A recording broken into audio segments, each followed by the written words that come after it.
લોકોએ જેટલા મતે અમને જીતાડ્યા એ જ પ્રકારે અમે 730 દિવસ એટલે 2 વર્ષ થયા મારા. મેં હમણાં તમારા સોશિયલ મીડિયામાં જોયું કે 730 દિવસ આર્થિક 730 દિવસ વિકાસના હવે 1500 કરોડ રૂપિયા મંજૂર કરાયા છે, જેમાંથી 700 થી 800 કરોડ રૂપિયા ઓવરબ્રિજ, ફોરલેન, ગ્રામ્ય રસ્તાઓ અને એકબીજાના તાલુકાને જોડતા રસ્તાઓ. એ પોલિટિકલી લોકોને સમજાવવા માટેની વાત હતી કે ભાઈ જે દુનિયા વાત કરી એ ખરેખર હકીકત નથી હોતી, એની બિલકુલ સળાબારી નથી રાખવા. એટલે જે વિચારવું એ રૂપ વિચારે. અમારો રસ્તો બહુ ક્લિયર છે, કાંટો આવશે કાંટો ભાગીને પણ આગળ વધીશું. તમારો સ્ટેટમેન્ટ પણ હતું એવું હતું કે આ અમારી હકની લડાઈ છે, અમે લડીને રહીશું. યુવાનો ખેડૂતોને લાભ આપવાની વાત હોય. ભારતીય જનતા પાર્ટી પાસે હંમેશા પોલિસી હોય છે. કોંગ્રેસ માત્ર અંધારામાં વાત કરતી હોય છે, જેના કારણે લોકો એમની સાથે ઘણીવાર ભોળવાઈ પણ જતા હોય છે. ઇવન પછી મેં કોંગ્રેસ જોઈન કરી, પરંતુ મેં કીધું કોંગ્રેસની વાત હંમેશા ગુજરાત વિરોધી હોય છે, એના કારણે ત્યાંથી છેડો ફાળવો પડે. હોસ્પિટલથી જે એમની ડેથ થઈ એટલે પછી સીધા ત્યાંથી જ અગ્નિ સંસ્કાર કરાવ્યો. એટલે જીવનમાં એ વસ્તુ છે કે એમની સાથે ચર્ચા કરવી હતી એ ન કરી શક્યા. એટલા માટે હું એવું માનું છું કે જ્યારે મનની અંદર કોઈ અપેક્ષા ઊભી થાય, પોલિટિકલ લોકો સાથે તો એ વખતથી સંપર્ક હતો. હા, અને પછી આંદોલન ટાઈમે બધા ફોટા વાયરલ થયેલા, પછી લોકો એવું કહેતા હા કે આ તો આની સાથે સંકળાયેલો છે. પેલા એક કેજરીવાલ જોડે કોઈનો ડ્રાઈવર હતો, એની સાથે કે ભાઈ આ તો આર્થિક ચલો છે. એટલે બધા લોકો પોતાના અનુમાન લગાવતા. પણ કહેવાય ને કે અમે લોકો સત્યના માર્ગે હતા. જે સરપંચની ચૂંટણીમાં પોતાના વોર્ડમાં એની બૈરી અને મત ન આપે, એ પ્રધાનમંત્રીએ કેવું કામ કરવું જોઈએ એની સલાહ આપે. એટલે ફેસબુક, ઇન્સ્ટા કે ટ્વિટરમાં કોમેન્ટ લખતો માણસ એના સગા મમ્મી પપ્પા કે પોતાની બેન એના કીધેલું શાક ન બનાવે એ સલાહ આપતો. એટલે બહુ ચિંતા કરવાની જરૂર નથી. વિરમગામ વિશે આપણે વાત કરીએ તો આગળના 10 વર્ષમાં વિરમગામને ક્યાં જોવા મળે છે? આવનારા 10 વર્ષ નહીં, 5 વર્ષની અંદર વિરમગામ વિધાनसभा भौतिक सुविधाओं पर काम करो. जीडी भाई के साथ दिल की बात करता हूँ.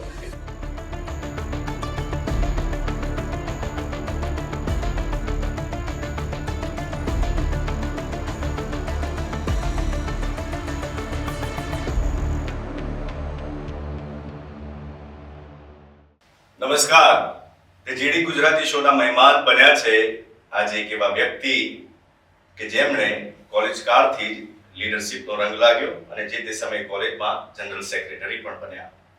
એક એવું વ્યક્તિત્વ કે જેમણે એક સમયે પાણી વેચવાનો વ્યવસાય પણ કર્યો. એક એવું વ્યક્તિત્વ કે જેમને 22 વર્ષની ઉંમરમાં વર્તમાન સરકારોને હલાવી પણ નાખી. એક એવું વ્યક્તિત્વ કે જેમને પાટીદાર અનામત આંદોલન દરમિયાન પોતાનું વસિયતનામું પણ લખી આપ્યું. એક એવું વ્યક્તિત્વ કે જેમણે જેલવાસ, અજ્ઞાતવાસ, તડીપાર અને 50 થી વધુ કેસોનો સામનો કર્યો અને પોતાની લડાઈ જાતે લડી. એક એવું વ્યક્તિત્વ કે જેમણે કોઈ પસંદ કરી શકે, કોઈ નાપસંદ કરી શકે, પરંતુ કોઈ નજરઅંદાજ ના કરી શકે. હું વાત કરી રહ્યો છું વિરમગામ વિધાનસભા બેઠકના એમએલએ હાર્દિકભાઈ પટેલની. વેલકમ હાર્દિકભાઈ. થેન્ક્સ અ લોટ આપ ટાઈમ કાઢીને અહીંયા પધાર્યા એના માટે. હું વાંચતો તો તમારા વિશે તો મેં એવું જોયું કે તમારા પરદાદાઓ જે છે એ પહેલા ધ્રાંગધ્રા મૂળી, સુરેન્દ્રનગર જિલ્લાનું મૂળી, હા, પછી ત્યાંથી વિરમગામ શિફ્ટ. બેસિકલી અમારી 5 કે 6ઠી પેઢી સુરેન્દ્રનગર જિલ્લાના મૂળી તાલુકાના દિક્ષર ગામની. પણ એ પછી ધીરે ધીરે ત્યાંથી લોકોએ હિજરત કરી અને વિરમગામ તાલુકાના ચંદ્રનગર ગામે આવીને વસ્યા. ચંદ્રનગર એક ખૂબ નાનું ગામ, પણ બધા ખેડૂત પરિવારો, અને આજ પણ અમારા કુળદેવી ત્યાં દિક્ષર ગામે છે. બહુ ઇન્ટરેસ્ટિંગ છે કે તમે આ વાત કરી. હું 7 અને 8 તારીખે ત્યાં માતાજીનો માંડવો હતો ને માંડવો પૂરો કરીને જ અહીંયા આવ્યો છું. વાહ વાહ. તો હાર્દિકભાઈ, કોલેજમાં પણ લીડર એવું હતું કે લીડરશિપ કરવી છે લાઈફની અંદર? બિલકુલ નહીં. હું સૌપ્રથમ તો મારો જન્મ મહેસાણા જિલ્લાના કડી તાલુકામાં થયો. ઓકે. એટલે એ વખતે અમે ક્રિકેટ સાથે જોડાયેલા, વિરમગામમાં રહેતા. અને હું અંડર 19 મહેસાણા જિલ્લા તરફથી રમતો બરોડા ક્રિકેટ એસોસિએશન માટે. એટલે શરૂઆતમાં તો એવી વાત હતી મગજની અંદર કે ક્રિકેટર બનવું છે, સચિન કરતા સારું રમવું છે, સચિનને મળવું છે. આ એક મનની અંદર કહીએ કે એક જુનૂન હતું. પણ સમયાંતરે પરિવાર નાનો હતો, ખેતી સાથે જોડાયેલો હતો, પપ્પા એટલા સક્ષમ નહોતા અને એ જમાનામાં મને બરાબર યાદ છે કે ક્રિકેટની કીટ લેવી હોય તો 5,000 થી 7,000 રૂપિયાની આવતી. સારું બેટ લેવું હોય તો 3,000-4,000 નું આવતું. અને એ વખતે તો વેલ્યુ પણ વધારે હતી. એટલે એ માટે હું એવું માનું છું કે મારા પિતા કે મારા ફાધરની એ સક્ષમતા પણ નથી કે ક્રિકેટ માટે એટલો ખર્ચો પણ કરી શકે. સમયાંતરે બેટનું રિઝલ્ટ આવ્યું ધોરણ 12 મહેસાણા જિલ્લામાં, એનો પહેલો નંબર આવ્યો આર્ટ્સની અંદર, અને એડમિશનમાં સ્કોલરશિપમાં ખૂબ વિવાદ થયો, મોડું થયું, અને એના કારણે પછી આંદોલનની શરૂઆત થઈ. એટલે ક્રિકેટ છૂટી ગયું અને આંદોલનની કોલેજમાં શરૂઆત થઈ. સૌથી પહેલા ક્લિક ત્યાંથી થયું તમને? હા, એટલે કોલેજમાં એવું માનો કે તમે પહેલું કે બીજા વર્ષમાં હતો ને આંદોલનની શરૂઆત થઈ, એટલે કોલેજ પૂર્ણ કરી અને આંદોલન એક તરફ ચાલુ હતું. એટલે ક્રિકેટર બનવું એ સપનું હતું, લીડરશીપ એ સપનું હતું. પણ કહેવાય ને કે નીતિ અને કર્મ કુદરતે લખેલા તમારા લેખ બરાબર રસ્તે જ લઈ જાય. મને કોઈ અફસોસ નથી કે હું ક્રિકેટર ના બની શકું. એના કરતાં સારી એ વાત છે કે અત્યારે સારા એવા ખેલાડીઓને હું મદદરૂપ થઈને ક્રિકેટર બને એના માટેનો પ્રયાસ કરતો હોય છે. પણ હજુ સુધી એક કોયડો તો હાર્દિકભાઈ ન ઉકેલાયો કે જ્યારે આંદોલન બરાબર ચાલી રહ્યું હતું, જીએમડીસી ગ્રાઉન્ડમાં આટલા લાખો લોકોની ભીડ હતી, લોકોને હજુ સુધી મૂંઝવણ છે કે 22 વર્ષના છોકરાએ કોઈ પોલિટિકલ સપોર્ટ વગર આવું કર્યું કેવી રીતે? આપણે ત્યાં એક કહેવત છે કે જ્યાં સુધી કૂતરું ન કરડે ત્યાં સુધી કોઈ 14 ઇન્જેક્શન ન લે. બધા લોકોને તકલીફ હોય છે, પણ જ્યાં સુધી કોઈ અવાજ ન ઉઠાવે ત્યાં સુધી લોકોને બહાર આવવાની તક મળતી નથી. બધા લોકોને તકલીફ હતી કે શિક્ષણની અંદર, નોકરીની અંદર એક સમાન તક હોવી જોઈએ. ગરીબ માણસ હોય, કોઈ પણ સમાજનો હોય, એને બરાબરની જો તક મળે તો એ પોતાની જાતને પ્રૂવ કરી શકે. અને મેં માત્ર લોકોની જે નસ હતી, જે દુખતી નસ હતી, એ દબાવવાનો મેં પ્રયાસ કર્યો હતો. હા, તમને આ તકલીફ પડે છે, ચલો હું તમારા માટે લડવાનો પ્રયાસ કરું, પણ તમે બધા બહાર આવો. અને એટલા માટે જે 25 ઓગસ્ટે જીએમડીસી ગ્રાઉન્ડની અંદર આટલી મોટી સંખ્યામાં લોકો ભેગા થયા અને આવડી મોટી લડાઈમાં ક્યાંય કોમ્પ્રોમાઇઝ ન કર્યો, અને એટલા માટે આજે લડાઈ પરિપૂર્ણ થઈ અને લગભગ ગુજરાતના તમામ સમાજને, ન કે એક માત્ર પાટીદાર સમાજને, પણ તમામ સમાજને નોકરીની અંદર વયમર્યાદામાં વધારો થયો, શિક્ષણની અંદર વિશેષ લાભો મળતા થયા, અને ખાસ કરીને બિન અનામત વર્ગમાં આવતા એ લોકોને 10% આર્થિક ધોરણે અનામતનો પણ લાભ મળ્યો. એટલે મને એવું લાગે છે કે આટલું મોટું આંદોલન લોકોના સહયોગથી જે થયું એમાં ઘણા બધા લોકોને લાભ થયો. અને એ લાભ એ પ્રકારે થયો કે અમે કોઈ બી જગ્યાએ જતા હોઈએ તો કોઈ પોલીસ વાળો મળી જાય, કોઈ તલાટી મળી જાય, કોઈ શિક્ષક મળી જાય, કોઈ ક્લાસનો અધિકારી મળી જાય, અને કોઈ પણ સમાજનો હોય અને એની વય મર્યાદા એ સમય પરિપૂર્ણ થતી હતી સરકારી નોકરી માટે. પણ અમારા આંદોલનના કારણે 5 વર્ષની વય મર્યાદા દરેક સમાજ માટે વધી, એસટી, એસસી, ઓબીસી અને જનરલ માટે. તો આજે અમને કે હાર્દિકભાઈ તમારા આંદોલનના કારણે વય મર્યાદા વધી, આજે અમે નોકરી લાગી ગયા. તો એ પણ એક આનંદનો વિષય છે. આજે અનેક લોકો MBBS હોય, એન્જિનિયરિંગ હોય, તો એમને 70% ફી પાછી મળે છે, એ પણ બહુ મોટી વાત છે. હાર્દિકભાઈ છાપ એવી થઈ આંદોલન વખતે કે હાર્દિક પટેલ એટલે પટેલ સમાજના નેતા. તો જ્યારે આ આંદોલનનો તમે કીધું કે અનામત મળી અને બધા લોકોને આનો ફાયદો થયો, તો શું એ હાર્દિક હાર્દિકની જે છાપ છે એ ચેન્જ થઈ છે કે ભાઈ એવું નથી હાર્દિકભાઈ પટેલ સમાજના નેતા બધા માટે સમાન? દેખો, દરેક વ્યક્તિ જે પણ કોઈ નેતા હોય પોતાના સમાજમાંથી આવતા હોય. એ માત્ર હાર્દિક કોઈ પણ નેતા, કોઈ ઠાકોર સમાજમાંથી આવતો હોય, કોઈ ચૌધરી સમાજમાંથી હોય, કોઈ રબારી, ભરવાડ, રાજપૂત સમાજમાંથી બ્રાહ્મણ, દરેક નેતાની પ્રથમ જવાબદારી એ હોય કે એને પોતાના સમાજની અંદર નાની મોટી પ્રક્રિયા હોય, નાનો મોટો અન્યાય હોય તો એના માટે એને ઊભું રહેવું જોઈએ. પણ એ નેતાની એ જવાબદારીમાંથી એને ન ભૂલવું જોઈએ કે હું બધાનો નેતા છું, એટલે કોઈને તકલીફ હોય તો મારે દૂર ન ભાગવું જોઈએ અને સમાન ન્યાય આપવાનું કામ કરવું જોઈએ. જેમ કે હું વિરમગામથી ચૂંટણી લડ્યો, સૌથી નાની ઉંમરે ગુજરાતનો આજે ધારાસભ્ય બન્યો, તો ત્યાં પાટીદાર સમાજના માત્ર 50,000 મત છે અને ટોટલ તો 3,07,000 મત છે, તો બીજા અન્ય સમાજના પણ થયા. તો જ્યારે તમે જમીની સ્તર ઉપર નેતા બનો છો ત્યારે તમારી પ્રથમ ભૂમિકા તમામ સમાજને સાથે રાખવાની હોય છે. પછી એવું ન હોય કે હું માત્ર એક સમાજ માટે જ બધું કામ કરું. અમારે ત્યાં લગભગ પાટીદાર સમાજ અમદાવાદ કડી વધારે રહેતો હોય છે અને ચૂંટણી ટાઈમે એ લોકો મત કરવા માટે આવતા હોય છે. બાકી તો અમારે નીચે અન્ય સમાજને પ્રતિનિધિત્વ આપવાની વાત હોય, અન્ય સમાજના ગામડાઓનો વિકાસ કરવાની વાત હોય. એટલે હું એવું માનું છું કે એ જે તમે વાત કરી કે હાર્દિક માત્ર પટેલોનો નેતા, તો એ તો 2022ની ચૂંટણીમાં જ્યારે રિઝલ્ટ આવ્યું તો એ તો સાબિત થઈ ગયું કે હાર્દિક હવે બધાને સ્વીકારે છે. પહેલી વિધાનસભાની ચૂંટણી એમાં આંકડો કેવો લીધો? 51,555 સમથિંગ. એ અમારા બધા મિત્રો જ્યારે અમે બેઠા હોય ત્યારે અમે એવું કહીએ કે મેનમાંથી તલવાર કાઢો તો ધારદાર હોવી જોઈએ. પહેલી ચૂંટણી તો ધારણા પણ લોકોએ ખૂબ સહયોગ આપ્યો અને વિરમગામ માંડળ અને નળકાંઠા વિસ્તારના લોકોએ જેટલા મતે અમને જીતાડ્યા એ જ પ્રકારે અમે 730 દિવસ એટલે 2 વર્ષ થયા મારા અત્યારે. મેં હમણાં તમારા સોશિયલ મીડિયામાં જોયું કે 730 દિવસ હાર્દિકના 730 દિવસ વિકાસના હવે 1500 કરોડ રૂપિયા મંજૂર કરાયા છે, જેમાંથી 700 થી 800 કરોડ રૂપિયા ઓવરબ્રિજ, ફોરલેન, ગ્રામ્ય રસ્તાઓ અને એકબીજાના તાલુકાને જોડતા રસ્તાઓ.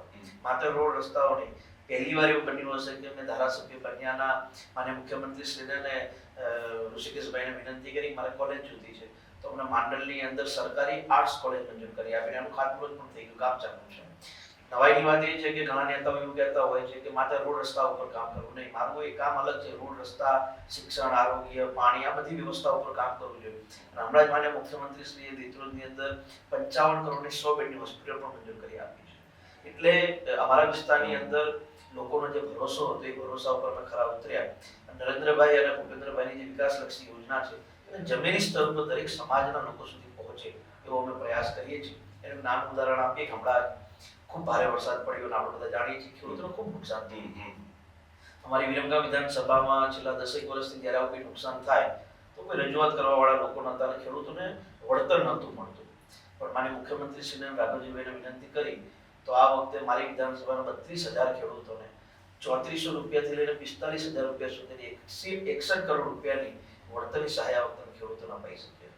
તો કહેવાનો મતલબ કે જ્યારે વિસ્તારની અંદર પ્રાથમિકતા આપણી લોકોના વિકાસ માટેની હોય તો એમાં નાત જાત જોયા વગર બધાના વિકાસના કામે લાગવું. પણ આ તમારી લાઈફનો જે ટર્નિંગ પોઈન્ટ છે 2014 અને ગોરધનભાઈ ઝડપિયા સાથે અધિવેશનમાં ગયા યુપીના બારાબંકીમાં, આપ એવું માનો છો કે બારાબંકીમાં આપે જે જોયું સમજ્યું તો એ જ તમારા માટે ટર્નિંગ પોઈન્ટ હતો?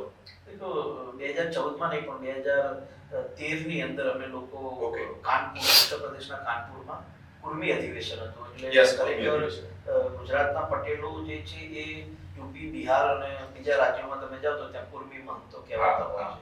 ઇવન આપણે ગુજરાતની અંદર પણ પટેલ સમાજની અંદર 4 ભાગ પડેલા છે, લીવા, કડવા, કાછિયા અને આંગણા. એ જ પ્રકારે આખા દેશની અંદર પટેલ કમ્યુનિટી છે. તો એનું એક અધિવેશન હતું જેમાં અમને ખ્યાલ આવ્યો કે ભાઈ ગુજરાતનો પટેલ જનરલમાં આવે પણ જ્યારે તમે યુપી, બિહારમાં જાઓ તો ઓબીસીમાં આવે, તમે મહારાષ્ટ્રમાં જાઓ તો કુંબી ત્યાં ઓબીસીમાં છે.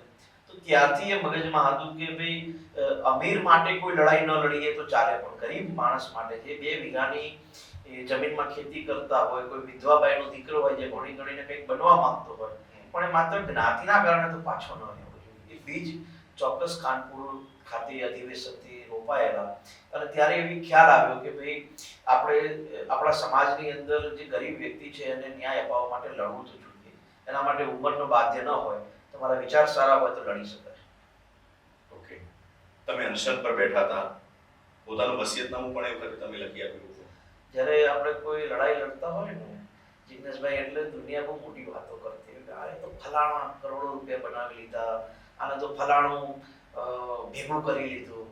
એટલે એવું તમારું અનશન આંદોલન ચાલતું લગભગ 9મો 10મો દિવસ હતો.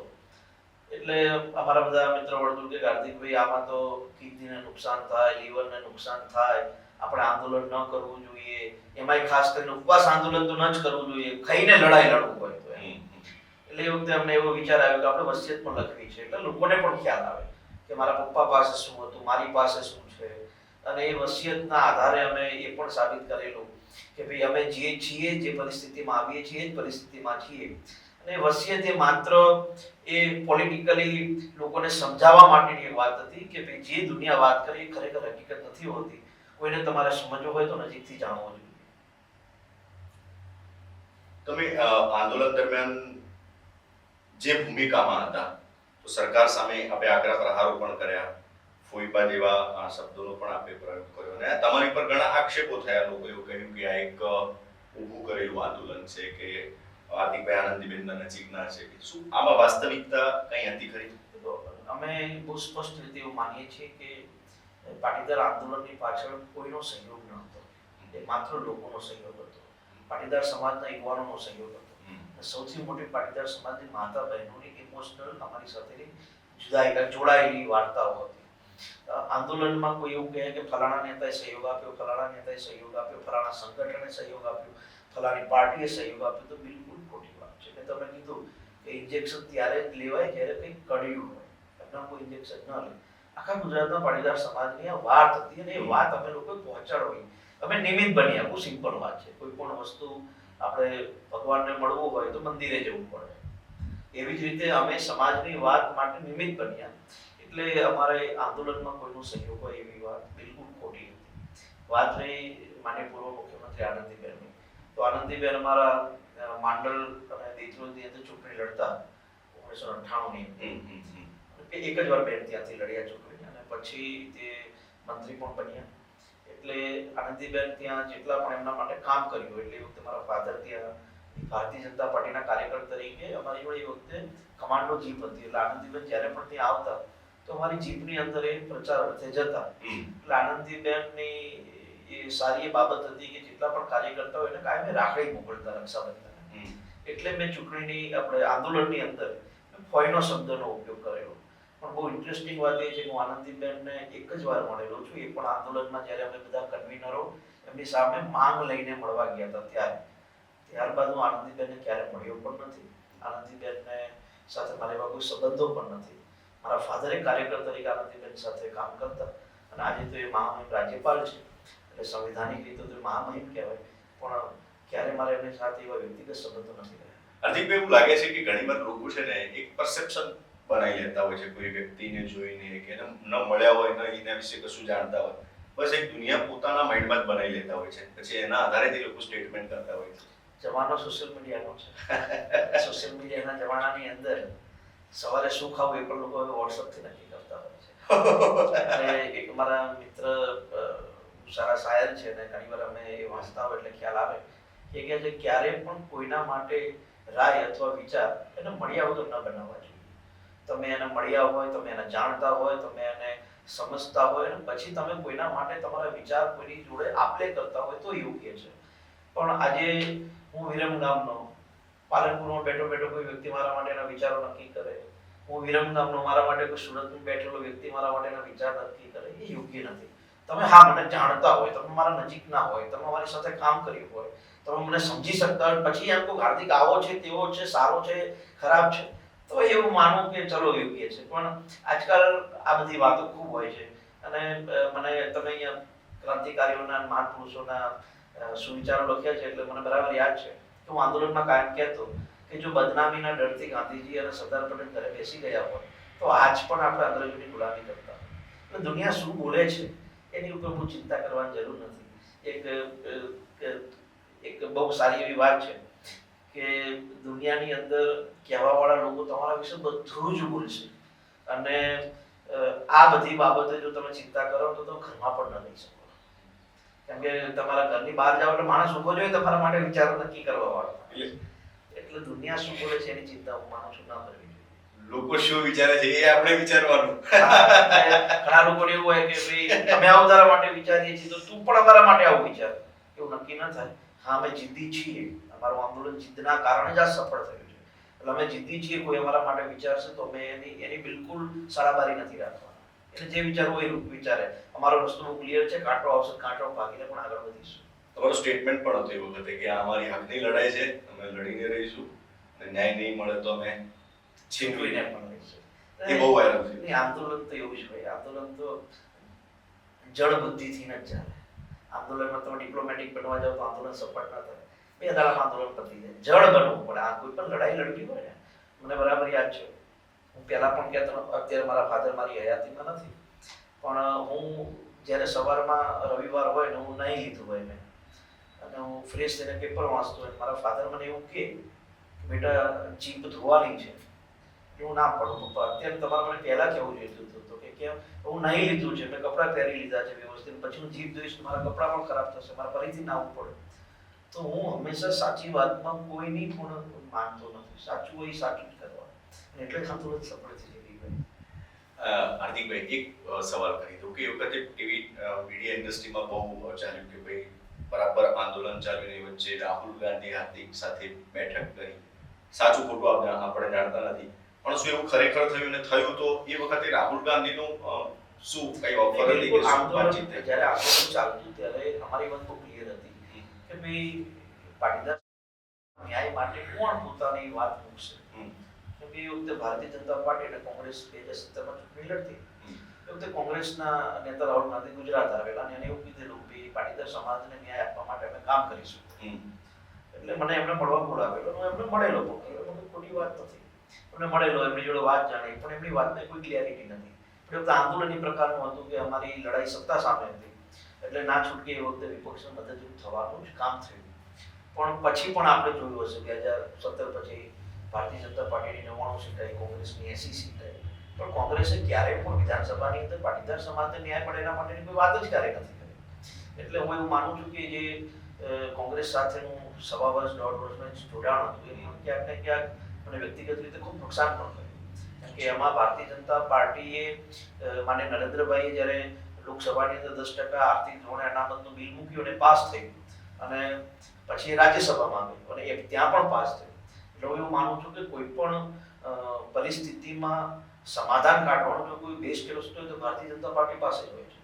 એ માત્ર આર્થિક ધોરણે અનામત નહીં, ચાહે રામ મંદિરનો મુદ્દો હોય, ચાહે 70નો મુદ્દો હોય, ચાહે ગુજરાતની અંદર પોલિસી બનાવીને યુવાનો હોય, ખેડૂતોને લાભ આપવાની વાત હોય, તો ભારતીય જનતા પાર્ટી પાસે હંમેશા પોલિસી હોય છે. કોંગ્રેસ માત્ર અંધારામાં વાત કરતી હોય છે, જેના કારણે લોકો એમની સાથે ઘણીવાર ભોળવાઈ પણ જતા હોય છે. એનું શ્રેષ્ઠ ઉદાહરણ હું છું. મારો નેક્સ્ટ સવાલ જ છે કે તમે ભોળવાઈ ગયા. બિલકુલ, કેમ કે વાતો કરવી ઘણીવાર કેવું હોય, એ એકદમ ડિપ્લોમેટિક વાતો કરતા આપણી કોઈ સાચી વાત છે થઈ જાય. ભારતીય જનતા પાર્ટી દમ ઉપર થોડી જગ્યા કરી જ દેવાનું છે. ઘણીવાર આપણે એવું લાગે થશે કે નહીં થશે. ભારતીય જનતા પાર્ટી કોઈ પણ વાત હોય છે અને સફળતાપૂર્વક લોકોની સમક્ષ લાવીને મૂકતી. એક નાનકડી પોલિટિકલ સફરની વાત કરી દઉં કે 2 માર્ચ 2019 ના રોજ હાર્દિક પટેલ વિધિવત રાષ્ટ્રીય કોંગ્રેસમાં જોડાયા. અનામત આંદોલન દરમિયાન રાજકારણથી અલગ રહેવાની આપણે વાત કરી. 2019ની લોકસભા ચૂંટણી અગાઉ કોંગ્રેસમાં જોડાયા અને ખૂબ ઝડપથી કાર્યકારી અધ્યક્ષ પદ ઉપર પણ પહોંચ્યા. અને ત્યારબાદ 360 ડિગ્રીનું આખું ચક્ર બદલાયું. પછી આપને રિયલાઇઝ થયું આપ ભાજપમાં પણ જોડાયા. આખી સફર દરમિયાન ઘણા પોતાનાઓ હતા, એમને સાથ પણ છોડી દીધો. તો તમે એક વાત કરી અને હું પણ એ વખતે કહેતો કે જ્યાં સુધી આંદોલન ચાલે છે ત્યાં સુધી મેં પોલિટિકલ પાર્ટી જોઈન નહીં કરી. અમારું આંદોલન બેસિકલી 2019ની અંદર 2018ના એન્ડમાં જ્યારે નરેન્દ્રભાઈએ કેન્દ્ર સરકાર દ્વારા 10% EBC લાગુ કરી ત્યારે જ પતી ગયું હતું. અમારી લડાઈ હતી ગરીબ લોકોને આર્થિક ધોરણે અનામત મળે. અમારી લડાઈ 500 કરોડના માલિકના દીકરા માટેની નથી. અમારી લડાઈ 5 વીઘાની જમીનમાં ખેતી કરતા ખેડૂત પરિવારો માટે. એટલે અમારું આંદોલન ત્યારે પરિપૂર્ણ થઈ ગયું. પછી મેં કોંગ્રેસ જોઈન કરી. પરંતુ મેં કીધું કોંગ્રેસની વાત હંમેશા ગુજરાત વિરોધી હોય છે, ધર્મ વિરોધી હોય છે, એટલા કારણે ત્યાંથી છેડો ફાળવો પડ્યો અને મેં એકે નથી પાડ્યો. કોંગ્રેસ હું તો 1.5-2 વર્ષ જ રહ્યો ભાઈ, અને હું તો સારું નસીબદાર છું, મારા 1.5-2 વર્ષ જ બગડ્યા. જ્યોતિરાજ સિંધિયા જેવા લોકો તો આખી જિંદગી આમાં કાઢી, 2 પેઢીઓ એમાં રહી. RPN સિંહ જેવા લોકો વર્ષો સુધી તેમાં રહ્યા. હેમંત બિસ્વા શર્મા જેવા લોકો અસંખ્ય વર્ષો સુધી એમાં રહ્યા. ગુજરાતના પણ અનેક નેતાઓ એવા છે જે વર્ષો સુધી કોંગ્રેસ સાથે રહ્યા, પણ છેલ્લે રિયલાઇઝ થયું કે ભાઈ આ પાર્ટી ગુજરાત વિરોધી છે, આ દેશ વિરોધી છે, આ ધર્મ વિરોધી છે. હું તો 1.5-2 વર્ષમાં સમજી ગયો. તમે એક સ્ટેટમેન્ટ આપ્યું હતું કે ભાઈ અમારા જેવા નાના કાર્યકર્તાઓ તો પોતાની ગાડી લઈને દરરોજ 500-600 કિલોમીટરનો પ્રવાસ કરે છે, લોકોની વચ્ચે જાય છે, અને ગુજરાત કોંગ્રેસના નેતાઓ પ્રજાના પ્રશ્નોથી દૂર રહે છે. માત્ર એ બાબત પર વધારે ધ્યાન આપે છે કે દિલ્હીથી આવેલા નેતાને તેમની ચિકન સેન્ડવિચ સમયસર મળે છે કે નહીં. આ એટલા માટે મેં વાત કરી કે આજે હું વિરમગામના કોઈ પણ ગામડાની અંદર જ્યારે લોકોને મળવા જાઉં ને જેડીભાઈ, તો એને જઈને હું પૂછું ગામમાં શું શું તકલીફ છે, શું કરવા જેવું છે, પાણી બરાબર આવે છે, ખેડૂતોના પાણી સમયસર મળે છે નથી મળતી, વીજળી મળે છે નથી મળતી. હવે હું આ બધું છોડ્યા વગર કોઈ ગામમાં જાઉં અને એમ કહું કે ભાઈ રોટલો ને શાક ક્યારે મળશે, ખાવાનું આપો તો જલ્દી. કોંગ્રેસના નેતાઓ ગુજરાતમાં આવે તો માત્ર ને માત્ર એ લોકો પોતાની 24 કલાકની વિઝિટ દરમિયાન જ આવે છે કે ભાઈ 24 કલાક પૂરા કરીને જતું રહેવાનું છે. ગુજરાતના લોકોને એવું બતાવવાનું છે કોંગ્રેસના લોકો ગુજરાતમાં આવે છે. પણ તમે ગુજરાતમાં આવીને ગુજરાતના લોકોની કોઈ વાત જાણી સમજી કઈ બાબતે એ બાબતે કોઈ અન્યાય થતો હોય તો ન્યાય આપવાનો કોઈ પ્રયાસ કર્યો? બિલકુલ. અને હું એટલા માટે જ કહું છું કે 30 વર્ષ થયા ગુજરાતની અંદર લોકો કેમ કોંગ્રેસને નથી સ્વીકારતા? કેમ કે કોંગ્રેસ માટે ગુજરાત યોગ્ય નથી. કોંગ્રેસ ગુજરાત માટે કંઈ સારું વિચારવાની ક્ષમતા ધરાવતી નથી. અને એટલા માટે મને આજ બરાબર યાદ છે, મેં મારા સ્ટેટમેન્ટમાં પણ કીધું જ્યારે મેં રાજીનામું આપ્યું. ગુજરાત કોંગ્રેસના પૂર્વ પ્રમુખ છે, નામમાં નહીં પડું, પણ એને એવું કહેલું કે રામ મંદિર માટે જે ઈંટો જમા કરાવેલી છે એ ઈંટો ઉપર તો કૂતરાઓ પેશાબ કરે છે. હવે તમે ત્યાં 10 ઈંટો નથી આપી શકતા, રામ મંદિર માટે તમે થોડું ફંડ નથી આપી શકતા, તો તમારે પ્રભુ શ્રી રામની આસ્થા સાથે જોડાયેલા લોકોની ભાવનાઓને ઠેસ પહોંચાડવાનો કોઈ અધિકાર જ નથી. એટલે આવા કોંગ્રેસી લોકો, આવા કોંગ્રેસના આગેવાનો એ હંમેશા પ્રભુ શ્રી રામ અને ધાર્મિક ભાવનાઓની વિરોધમાં જ રહ્યા છે. આખી સફર દરમિયાન ઘણા બધા લોકોએ સાથ પણ છોડી દીધો. પોલિટિકલ સફર હોય કે આંદોલનની સફર હોય એવું બધું ચાલ્યા કરે. ડંખે છે ખરું કે બિલકુલ જે લોકોમાં ડંખે છે ઇન ધ સેન્સ કે ક્યાંક થોડુંક એવું થતું હોય એવું કે તો થાય કે ભાઈ આપણે એ લોકોને મોટા કરવા મદદ કરી, આપણે એ લોકોને બધી જ રીતે સહયોગ આપવાનો પ્રયાસ કર્યો, પણ નાની મોટી એવી મનની અંદર એમની ચિંતાઓ હશે અથવા એમની કોઈ અપેક્ષાઓ હશે એના કારણે સાથ છૂટ્યો, આ બધું ચાલ્યા કરે. આમાં કોઈ ચર્ચાનો વિષય જ નથી. કોઈ મારો વ્યક્તિગત રીતે મને શું ચર્ચા કરું, મને એ કહ્યું એ જતા રહ્યા, એ લોકોએ સાથ છોડી. હા, મારી પત્નીએ સાથ છોડ્યો હોય તો કહું, તમે મારા પિતા મને નાની ઉંમરે છોડીને જતા રહ્યા હોય તો એ ડંકે ને એની ઉપર વાત કરું. કિંજલબેનને સૌથી પહેલા ક્યારે મળ્યા? હું તો મતલબ ક્યારે કોન્ટેક્ટમાં આવ્યા? 2012માં જ્યારે હું એને અને મારી બેનને કડી મેઘના હોસ્ટેલની અંદર કાયમ મૂકવા જતો, ત્યારથી અમારો સંપર્ક થયેલો. અને મારી મિત્ર પણ હતી અને મારી બેનની પણ મિત્ર હતી, એટલે ખૂબ જૂનો સંબંધ છે. 2011 બાદથી. હાર્દિકભાઈને કોઈ વાતનો વસવસો છે ખરી જીવનમાં? મેં હમણાં થોડા દિવસ પહેલા ઇન્ટરવ્યુમાં પણ કીધેલું કે જ્યારે તમારા મનની અંદર એવી ચિંતા થાય કે મારા મમ્મીને લઈને ક્યાંય ફરવા જવું છે તો જતું રહેવું જોઈએ. જ્યારે મારા ફાધરની જોડે મેં એક દિવસ બેઠેલા કોરોના પહેલા, તો પપ્પા આપણે એક દિવસ છે ને ક્યાંક ફરવા જઈએ, બે એકલા જણા, અને ક્યારે આપણે ફાધરને હગ ન કરી હોય, ફાધર જોડે ક્યારે ખોલીને ચર્ચા ન કરી, મમ્મી જોડે કરતા હોય પણ ફાધર જોડે ન થઈ હોય ચર્ચા. એટલે મારા ફાધરને પછી કોરોના આવ્યો અને પછી એમને સીધા હોસ્પિટલ લઈ ગયા. એટલે હોસ્પિટલથી જ એમની ડેથ થઈ, એમને પછી સીધા ત્યાંથી જ અગ્નિ સંસ્કાર કરાવી દીધો. એટલે જીવનમાં એ વસવસો છે કે એમની સાથે જે ચર્ચા કરવી હતી એ ન કરી શક્યા. એટલા માટે હું એવું માનું છું કે જ્યારે મનની અંદર કોઈ અપેક્ષા ઊભી થાય પરિવાર માટે, તો અપેક્ષા જલ્દી પૂર્ણ કરી લેવી. એક દિવસ હું સુરતથી ગાડી લઈને આવતો હતો ને ખબર નહીં રાતે સપનામાં એવું આવેલું કે મતલબ ખરાબ સપનું મારા મમ્મી માટે થઈને આવેલું. તો આવીને સીધો જ મારા મમ્મીને હગ કરી દીધું, આઈ લવ યુ મમ્મી. એ પણ ચોંકી ગઈ કે આ પહેલી વાર કે મારે આવું કર્યું છે. એટલે મેં એવું કીધું કે જીવનમાં આવો વસવસો ન રહે એના માટે જે મનમાં પત્ની માટે, મમ્મી પપ્પા માટે જે ભાવનાઓને વ્યક્ત કરી દેવી જોઈએ. પછી ક્યાંક મોડું થઈ જતું હોય, ઘણી વાર મોડું થઈ જાય અને પછી એકલા દુઃખ વ્યક્ત કરવું એના કરતા જે હયાતી છે એની જોડે દુઃખ વ્યક્ત કરી લેવું. ફાધર સબમર્સિબલ મોટરનું કામ ખૂબ મહેનત કરી અને આપણા ગુજરાતી અને ખાસ કરીને આપણા ગામડાના લોકોમાં એવું કે નીતિનું ખાવું જોઈએ.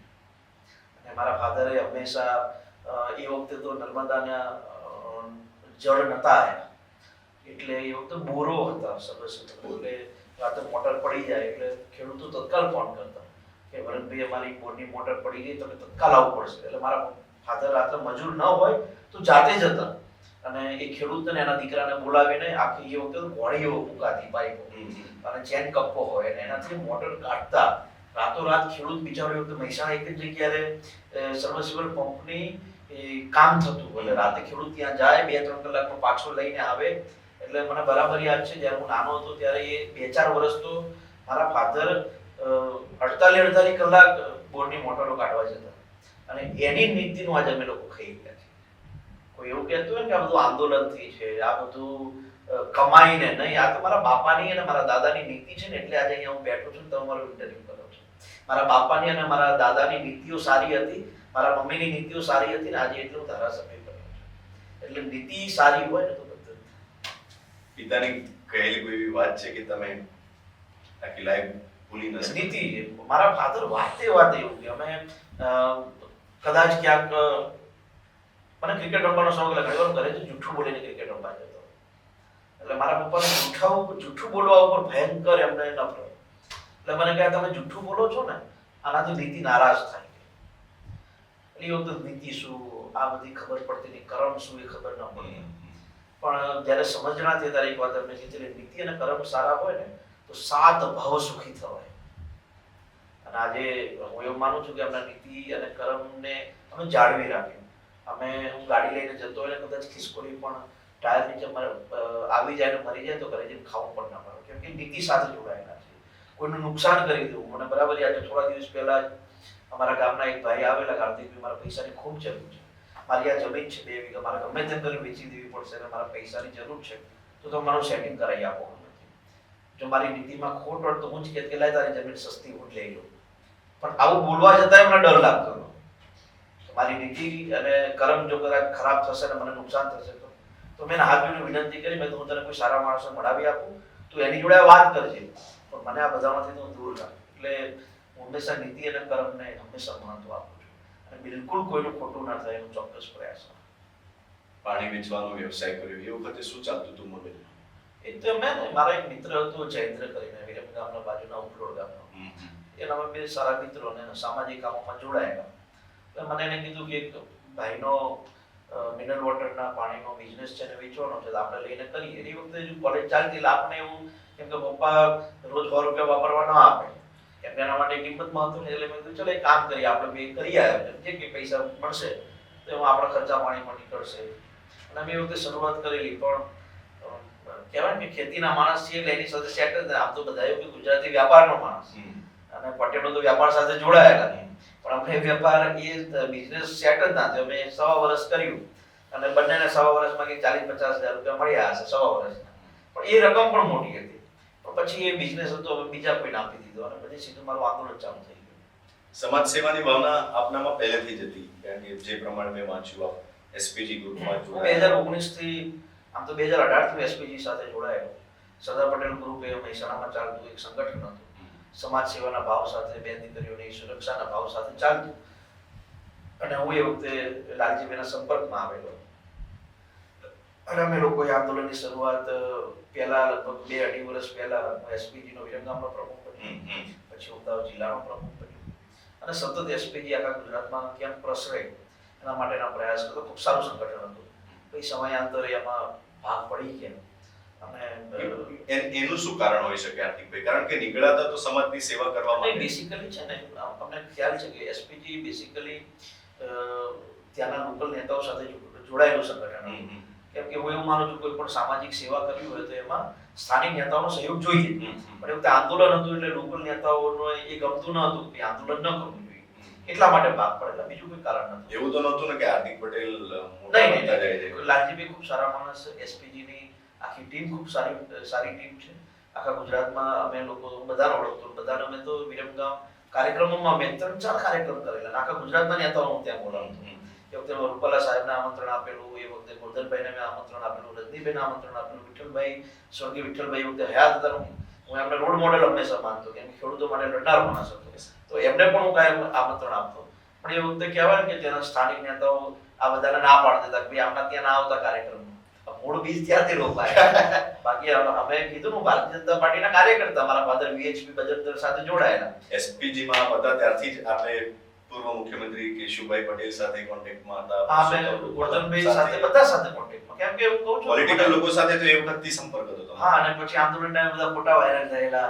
પછી લોકો એવું કહેતા હા કે આ તો આની સાથે સંકળાયેલો છે. પેલા એક કેજરીવાલ જોડે કોઈ એનો ડ્રાઈવર હતો, તો એની સાથે કે ભાઈ આ તો હાર્દિક ચલાવે છે. એટલે બધા લોકો પોતાના અનુમાન લગાવતા. પણ કહેવાય ને કે અમે લોકો સત્યના માર્ગે હતા એટલે કોઈ અમને લોકો ટચ જ ન કરી શક્યા. એક સમય તમારી ત્રિપુટી કહેવાતી, અલ્પેશભાઈ, જિગ્નેશભાઈ અને હાર્દિકભાઈ. આજે પણ બધા મિત્રો છે. અલ્પેશભાઈ અને હું બંને તો વારંવાર વિધાનસભાની અંદર કે બહાર કોઈ સામાજિક કાર્યક્રમો હોય તો અમે ભેગા થતા હોય છે. જિગ્નેશ પણ વિધાનસભાની અંદર સદસ્ય તરીકે આવે ત્યારે હાઈ હેલોનો સંબંધ હોય છે. બેસિકલી ખૂબ ઓછા જિગ્નેશ વિધાનસભાની અંદર આવતા હોય છે. એને કદાચ 12 હોય પણ એમની સાથે ઓછો સંપર્ક છે. અલ્પેશભાઈ સાથે તો વધારે સંપર્ક હોય છે. અને રાજકારણ એ અલગ વસ્તુ છે, મિત્રતાનો ભાવ પણ એક અલગ વસ્તુ છે. મારી મિત્રતા બધા સાથે આજ પણ જોડાયેલી છે. જ્યારે આંદોલન ચાલતું હતું એ વખતે ઇતના હાર્દિક પટેલ અને અત્યારે એમએલએ હાર્દિક પટેલ બંને પર્સનાલિટીમાં રાત દિવસનો ભેદ છે. લોકોએ તીખા તેવરમાં તમને જોયા, બાદ પ્રહારમાં જોયા, અત્યારે હાર્દિકભાઈ એકદમ સોફ્ટ નરમ. ત્યારે છે ને જિગ્નેશભાઈ લડીને લેવાનું હતું, હવે પોલિસી બનાવીને આપવાનું છે. હવે આપવાનું છે એટલા માટે કેમ કે જ્યારે અમે આંદોલન કરતા ત્યારે સ્વાભાવિક છે કે તમારામાં આક્રમકતા હોવી જોઈએ, તમારામાં જુસ્સો હોવો જોઈએ, તમારામાં જુનૂન હોવું જોઈએ, તો જ તમે કોઈ પણ લડાઈ નેતાગીરી તમે કરતા હોય તો જ તમે એને પાર પાડી શકો. આજે હું એક વિધાનસભાનો ધારાસભ્ય તરીકે વિધાનસભામાં બેસું છું તો ત્યાં મારે લડવાની જરૂર નથી. ત્યાં તો મારે સરકારના સહયોગથી પોલિસી આપવાની છે કે આવું કરીએ તો કોઈ આંદોલન ના થાય, આવું કરીએ તો આપણે લોકો સાથે પોલિસી પહોંચાડી શકીએ. આજે મને આનંદની વાત એ છે કે ગુજરાત વિધાનસભાની અંદર વિધાનસભાના અધ્યક્ષ શંકરભાઈ છે અને આખી વિધાનસભાને બધાને ન્યાય આપીને ચલાવતા હોય છે. અને પહેલી વાર એવું બન્યું છે કે આ વખતે વિધાનસભા 40% યંગેસ્ટ એમએલએ છે. એટલે કોઈ પોલિસી જ્યારે બનતી હોય ને જ્યારે પોલિસી ઉપર ધારાસભ્યો બોલતા હોય ત્યારે બધા જ લોકો પોતપોતાના જે વિચાર રજૂ કરે, લોકો જોવા આવતા હોય છે જ્યારે એસેમ્બલી, ત્યારે એમને લાગે કે યાર ગુજરાતનું યુથ કેટલું સ્ટ્રોંગ હવે બનતું જાય છે. એ ચાહે યુનિવર્સિટી એક્ટ ઉપર બોલવાનું હોય તો યુનિવર્સિટીમાં ભણેલો યુનિવર્સિટીનો સેનેટ મેમ્બર તરીકે રહેલો આજનો એ ધારાસભ્ય પોતાના વ્યંગ સાથે પોતાની વાત રજૂ કરતા હોય, અને જ્યારે શંકરભાઈ કે મંત્રી સાહેબ એમ કે હા બરાબર છે, આ પોઈન્ટ આપણે લેવો જોઈએ. એવું નહીં કે માત્ર સત્તાનો ધારાસભ્ય, વિપક્ષના ધારાસભ્યની પણ કોઈ પોલિસી બાબતે મહત્વપૂર્ણ ટકોર હોય તો પણ સરકારના મંત્રીઓ એ વાતને સ્વીકારે છે. પરંતુ હકીકત એ પણ છે કે વિપક્ષના નેતાઓ બહાર આવીને તો સરકારની હંમેશા વિરોધી જ વાત કરતા હોય છે. ખરેખર ઊંધું છે. વિધાનસભાની અંદર સરકાર વિપક્ષના કોઈ મહત્વના મુદ્દા હોય તો એને સ્વીકારતા પણ હોય છે. અને આ વખતે અમને પણ આનંદ થાય છે કે યંગેસ્ટ ખૂબ એમએલએ છે અને શંકરભાઈનો ખૂબ અનુભવ છે અધ્યક્ષ તરીકે. એટલે ફ્રી ક્વેશ્ચન સેશન પણ સાંજે ચાલતું હોય છે જ્યારે વિધાનસભા હોય નહીં ત્યારે નિયમ પ્રમાણે. પણ જ્યારે કોઈ પોલિસી ઉપર કે કોઈ જ્યારે બિલ આવ્યું હોય પછી છૂટા મુખે તમે તમારો સવાલ રજૂ કરી શકો. પ્રથમવાર બન્યું છે ને એમાં હું એવું માનું છું ઘણા બધા સોલ્યુશનો પણ થતા હોય છે. તમે જેટલા મોટા બનતા જાઓ એટલે સ્વાભાવિક છે કે ટીકા તો થવાની. આજે આ વિરમગામ વિધાનસભા બેઠકના એમએલએ છો, લાખો લોકો સાથે સોશિયલ મીડિયાથી જોડાયેલા છો. ઘણા લોકો એવા છે કે સોશિયલ મીડિયામાં ગાળો પણ લખતા હોય, ઘણા આપણી બેકપિચિંગ પણ કરતા હોય. એ લોકો માટે તમે શું કહેશો? જ્યારે અમે આંદોલન કરતા ને ત્યારે રાત્રે 2 વાગે ખૂબ ગાળો બોલતા ફોનો આવતા, જે આવે ગાળો બોલતા, કોમેન્ટો જે આવે એમ તેમ કરતા. પણ આ બધી બાબતે મેં ક્યારે ધ્યાન નથી આપ્યું. આજ પણ હું મારા ઇન્સ્ટાગ્રામ, ટ્વિટર કે ફેસબુકની કોમેન્ટો હું વાંચતો નથી. કારણ કે કોમેન્ટ લખનારો 70% વર્ગ જે તે વિસ્તાર કરતા બહારનો હોય છે. લખવા દો, મારા શું ફેર પડે. ક્લિયરિટી વાળી વાત છે. ઘણીવાર એવું પણ થતું હોય કે સોશિયલ મીડિયા છોડી પણ દે, પણ ઘણીવાર એવું પણ થાય કે આજ સોશિયલ મીડિયાએ અમને નેતા બનાવ્યા છે. આજ સોશિયલ મીડિયા આજે અમારી એક વાત ગુજરાતના કોઈ પણ પત્રકાર સુધી પહોંચાડતું હોય છે. આજે વિરમગામ શહેરનો કોઈ કાર્યક્રમ હોય તો એ સીધો ડીસા સુધી પહોંચે. ડીસાનો કાર્યક્રમ છે બનાસકાંઠા, આપણે સાબરકાંઠા સુધી પહોંચે છે, સૌરાષ્ટ્ર સુધી પહોંચે. તો સોશિયલ મીડિયામાં આવો એક વર્ગ છે જે માત્ર ને માત્ર પોતાની રાયો નક્કી કરતો હોય છે. બહુ ઇન્ટરેસ્ટિંગ એક વાત એ પણ કે જેના ઘરમાં 1 વીઘો જમીન ના હોય, 1 વીઘો જમીન, એ 1000 વીઘામાં કેમ ખેતી કરવી એની પંચાયત આખા ગામમાં કરતો હોય. જે સરપંચની ચૂંટણીમાં પોતાના વોર્ડમાં એની બૈરી એને મત ન આપે, એ પ્રધાનમંત્રીએ કેવું કામ કરવું જોઈએ એની સલાહ આપે. એટલે ફેસબુક, ઇન્સ્ટા કે ટ્વિટરમાં કોમેન્ટ લખતો માણસ એના સગા મમ્મી પપ્પા કે પોતાની બેન એના કીધેલું શાક ન બનાવે એ સલાહ આપતો, એટલે બહુ ચિંતા કરવાની જરૂર નથી. નરેન્દ્રભાઈમાંથી એક વસ્તુ શીખવા જેવી બહુ સારી છે. આમ તો અનેક વસ્તુ, પણ આ એક વાત છે. જ્યારે રાજ્યના મુખ્યમંત્રી હતા ત્યારે ખૂબ આરોપ પ્રત્યારોપ એ વખતની સેન્ટ્રલ ગવર્નમેન્ટ કરી. નરેન્દ્રભાઈ કાંઈ ન કીધું ક્યારેય. આજે પ્રધાનમંત્રી તરીકે છેલ્લા 10 વર્ષથી સતત કામ કરી રહ્યા છે. આ 3જી ટર્મ છે. એમના વિરુદ્ધ આક્ષેપ, પ્રતિ આક્ષેપ, જે તે કહેવાતા આંદોલનો કરતા હોય છે, વિપક્ષની પાર્ટી કરતા હોય છે, પણ એમનો બહુ ક્લિયર માઇન્ડ છે મારે વિકાસ માટે, મારે લોકોના હિત માટે કામ કરવું છે. તેને જે બોલવું હોય ઈચ્છું છે. વિરમગામ વિશે આપણે વાત કરીએ તો આગળના 10 વર્ષમાં વિરમગામને ક્યાં જોવા માંગો છો? અમે આવનારા 10 વર્ષ નહીં, પરંતુ અત્યારે અમારી પ્રાયોરિટી એવી છે કે 2 વર્ષ પરિપૂર્ણ થયા ધારાસભ્ય તરીકે, 3 વર્ષ બાકી. 5 વર્ષની અંદર વિરમગામ વિધાનસભાની ભૌતિક સુવિધાઓ ઉપર કામ કરવું છે. આવતા બીજા 5 વર્ષ વિરમગામને શ્રેષ્ઠ વિધાનસભા બનાવવી છે. તમને ન ખ્યાલ હોય, આમ તો આઈ થિંક પત્રકાર તરીકે અને તમે બધા સાહિત્ય સાથે જોડાયેલા છો, પાટણના રાજા સિદ્ધરાજ જયસિંહ જયસિંહ. સોલંકી એમની માતા મીનળ દેવી વિરમગામમાં એક રાતમાં ભૂતોના સહયોગથી, મહેસાણા ત્યાં આગળ જે ભૂતો કહેવાય, ભૂતોના સહયોગથી એક રાતમાં મુનસન તળાવ બનાવ્યું છે, જેની ફરતે 108 મંદિર છે. એક મંદિરની અંદર તમે ઘંટ મારો એટલે 108 મંદિરમાં ઘંટ મારતા. એ ઐતિહાસિક સ્થળ વિરમગામ.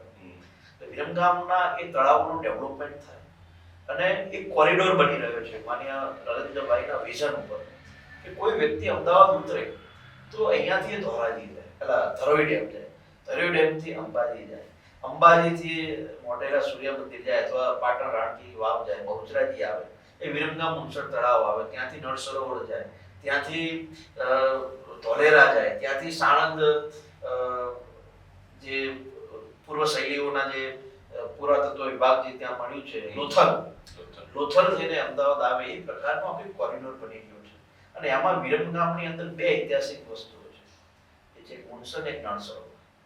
ત્યારે તમને ખ્યાલ હોય તો ડિસેમ્બરમાં આખા જ વર્લ્ડના પક્ષીઓ ત્યાં આવતા હોય, લોકો ત્યાં જોવા જતા હોય. એટલે વિરમગામ આવતા 10-15 વર્ષમાં એક ઐતિહાસિક નગરી તો બને, પણ વિધાનસભાની અંદર તમામ ભૌતિક સુવિધાઓ બને. અને આપણા માધ્યમથી માન્ય સરકારને ફરી એકવાર અમે તો વિનંતી કરીએ છીએ, અને અમારી તો વારંવાર વિનંતી હોય છે કે ભવિષ્યમાં વિરમગામ જિલ્લો બને, એ દિશામાં અમારું ડેવલપમેન્ટ આગળ વધી રહ્યું છે. કેમ કે હવે ત્યાં નેશનલ અને મલ્ટીનેશનલ કંપનીઓ ખૂબ આવી ગઈ. મારુતિ, હોન્ડા એ બધું મારી વિધાનસભામાં આવ્યું. એની સાથે 50 વેન્ડર કંપનીઓ છે. એટલે ભવિષ્યમાં વિરમગામ જિલ્લો બનશે તો પણ એક વિકાસની દ્રષ્ટિએ વિરમગામ ખૂબ આગળ વધશે. અને આજે અમે 1500-1700 કરોડ રૂપિયા વિરમગામ વિધાનસભા મંજૂર કરાવ્યા છે, તો એના કારણે લોકોને ખૂબ લાભ થાય છે. એમાં બધી સમાજ આવી ગયો, બધો વર્ગ આવી ગયો, ખેડૂતો, મજૂરો, યુવાનો, વેપારીઓ, બધાને જ લાભ થાય એ પ્રકારે માન્ય નરેન્દ્રભાઈ, ભૂપેન્દ્રભાઈના વિઝનમાં કામ ચાલી રહ્યું છે. હાર્દિકભાઈ, એક સાથે આટલા બધા લોકો, હવે તો તમે ગ્રાઉન્ડ પર કામ કરો છો એટલે ઘણા બધા લોકોને મળવા થતું હોય, ફોન કોલ, મેસેજીસ, બધાને જવાબ આપવાનો કેવી રીતે મેનેજ કરો છો? હું મારો ફોન સાથે જ રાખું છું. અમારું કાર્યાલય છે, એકવાર કદાચ આપની અનુકૂળતા વિરમગામ તરફ હોય તો જરૂર પધારજો. 100% પધારીશ. વિરમગામનું મારું કાર્યાલય 24 કલાક ખુલ્લું હોય છે, જનસેવા કાર્યાલય. ત્યાં અમે ભોજનની વ્યવસ્થા પણ રાખી છે. કોઈ ગામડાનો માણસ આવ્યો હોય, અડધો 1 કલાક કદાચ મોડું થયું હોય, તો એ બપોરનો ટાઈમ હોય તો ભોજન કરીને જાય, ને સવારનો કે સાંજનો ટાઈમ હોય તો નાસ્તો કરીને જાય. અમારા કાર્યાલય ઉપર 22-23 જણાનો સ્ટાફ છે. તમારે ત્યાં Aadhaar card, ration card, Ayushman card, ખેડૂતોના કેવાયસી હોય, બધી જ કાર્યાલયમાંથી અમે વ્યવસ્થા કરી આપીએ છીએ. 2 નંબર રાખીએ, 3 નંબર રાખીએ, ઓફિસ નંબર રાખીએ છીએ, ઓફિસના કાર્યાલય મંત્રીનો નંબર આપો અને મારો નંબર આપો. એટલે હોદ્દેદારો, કાર્યકર્તાઓ તો સીધા મને ફોન કરતા હોય. ગામડાનો સામાન્ય નાગરિકને કોઈ પાણીની વ્યવસ્થા હોય, વીજળીની વાત હોય, પીવાના પાણીની વાત હોય, રોડ રસ્તા, સ્મશાનની વાત હોય, તો ડાયરેક્ટ મારા કાર્યાલયનો સંપર્ક કરે, છતાં પણ એનું કામ થઈ જતું હોય છે. અમે લોકો સતત બધાના ટચમાં હોય છે. એવું નહીં એવું ધારાસભ્ય વાળું કે ગુરુ શુક્ર ધારાસભ્ય પોતાના કાર્યાલય ઉપર હાજર રહેશે, એવું નહીં. સોમ-મંગળ ખાલી ગાંધીનગર હોય, બાકીના બધા દિવસે વિરમગામ સીધો કોલ કરે તમારા વિસ્તારમાં. અને અમારા કાર્યાલય ઉપર કહું છું, આમ તો બોલવા કરતા તમારો પધારો તમને જમાવડો દેખાય. 200-250 લોકો રોજ આવતા હોય. મારા સતત ડેલી કાર્યક્રમો પણ ગામડામાં હોય, ક્યાં ખાતમુહૂર્તનો હોય, ક્યાં લોકાર્પણનો કાર્યક્રમ હોય. શિયાળાનો સમય થયો છે એટલે ગામડે ગામડે અમે અમારા કાર્યકર્તાના ત્યાં રાત્રિ ભોજન માટે પણ જતા હોઈએ છીએ. આપણે ગામડામાં તો દેશી ભાણું હોય, ત્યાં રોટલા શિયાળામાં ખવાય વધારે. પછી અમારે ત્યાં મારી વઢિયારી પટ્ટો કહેવાય. હા, વઢિયારી પટ્ટો. ત્યાં અમારા નાળોદા સમાજની અંદર ચણાની દાળ બહુ ફેમસ હોય. હા. પછી અમારા ત્યાં અન્ય સમાજોમાં જાઓ તો તુવેરના ટોઠા ખવાય, લીલી હળદર ખવાય. તો ત્યારે તો રોજ રાત્રિ ભોજન પણ થતું હોય કે જેની બેન ત્યાં ગયા, 10-15 આગેવાનો ત્યાં આવે, દેશી ભોજન કહીએ, રાત્રે ગામ વિશેની ચર્ચાઓ કરીએ અને ભવિષ્યમાં શું કરવું જોઈએ એની ચર્ચાઓ થાય. થેન્ક્સ અ લોટ હાર્દિકભાઈ, અને આઈ હોપ કે આમ જ આ રીતે પ્રજાના પ્રશ્નોને સાંભળતા રહેશો અને આગળ જતા એક એવા લીડર બનશો કે લોકોને સંતોષ થાય. અને સાચા અર્થમાં તો જીત ત્યારે જ છે જ્યારે સરકારને પણ પ્રજા જશ્ન મનાવતી હોય. જીડી ભાઈ કે સાથ દિલ કી બાત કરતા હું. Thank you.